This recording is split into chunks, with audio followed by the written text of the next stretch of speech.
Let's take a look at the money news. Competition watchdogs have launched an investigation into mis-selling in the leasehold market. The Competition and Markets Authority will examine concerns about the fairness and the clarity and the presentation of some leasehold contract terms. They've seen some home buyers facing rising ground rents and costly fees, really onerous conditions as well. Well, Lee James Pendleton is an independent estate agent. Good afternoon. Good afternoon. Hi, how are you? I'm all right, thanks. Let's take this right back to basics then. We're talking about leaseholds, which Sure. is...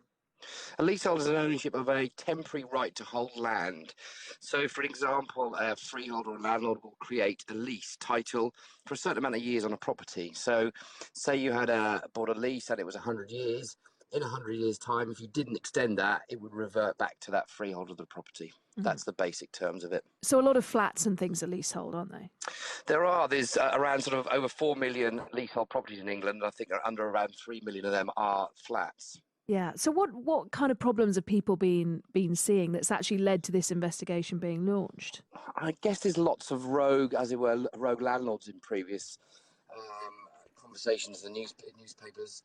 Lots of about the tenants' fee ban. So I think they're trying to investigate people overcharging people for ground rent. Ground rent's increasing year on year or over a period of time. And I think the important thing that we're trying to get across to people is you really got to understand what kind of lease you're signing. So not just taking advice from your lawyer, but maybe even talking to an estate agent and getting them, because they are, if it's a good one, they'll understand that lease inside out. Mm. I'm looking here. Apparently, in one case, one firm charged £125 for a letter. That's right. We've seen many, many cases of that, and even, companies not responding for 30 days. I mean, their terms are just outrageous. So there's a lot of leases that were created back in the sort of 70s and 80s that were just so complex, and a lot of people then sold on those leases to other companies for certain amounts of money because there can be a lot of money in them long term. But obviously, the terms of those can be absolutely ridiculous, and a lot of people then try to buy that lease, and it can be a very, very expensive process trying to buy it and getting it back into a freehold or a share of freehold if there's multiple units within a property. So where does the law stand on it? Who does it protect? It protects both tenant and or the leaser and the freeholder. They're set up to protect the building. So obviously, if a building, for example, has got 4 flats in it, there's a lease that's created to protect common areas, and it's usually a certain amount of time. But what we're seeing a lot of in our new build market, so the new build leases are 999 years. So, but years ago they were created either 99 years or 125 years. So if you can imagine that some of those leases that were created a long time ago, if they're getting down to 60 or 50 years, they have to be extended because mortgage companies won't lend. I think if it's under 70 years, they want to know that lease can be extended because obviously you could potentially outlive that lease.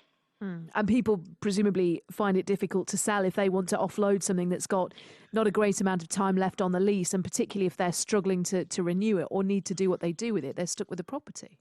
Well, that will have a massive effect on the price, and they'll always ask the question, what is the cost to extend the lease? And it can range anything from £5,000 up to £250,000. I mean, and it can go even beyond that. There's a lot of leasehold properties in central London that have got short leases, and if you obviously look to extend them, they'll cost you hundreds of thousands of pounds to do it because it does affect the value of that property. Yeah. So what are you hoping comes out of this then?